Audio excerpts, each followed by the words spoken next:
দিয়েছেন। এক সপ্তাহের মধ্যে ন্যায় না পেলে রাস্তায় নামব। ধৈর্যের বাঁধ ভেঙেছে অরিজিৎ সিং এর। গত এক সপ্তাহ ধরে সংগ্রাম চলছে। 9 দিন আগের ঘটনা, 9ই আগস্ট রাতে এক ভয়াবহ দুর্ঘটনা ঘটে যায় আরজিকর হাসপাতালে।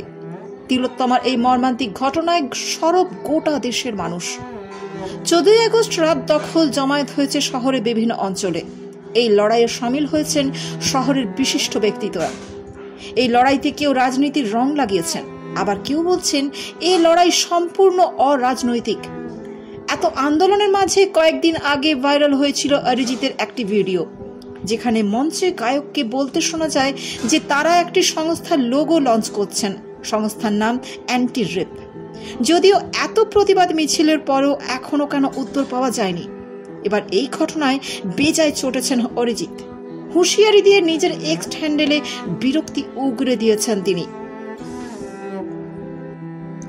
এখন শুধু একটারই অপেক্ষা, সত্যি কি সুবিচার পাবে ডক্টর মৌমিতা দেবনাথ, নাকি বাকি নির্যাতিতদের মতোই সুবিচার পাবে না সে? লোপাট করে দেওয়া হবে সমস্ত প্রমাণ?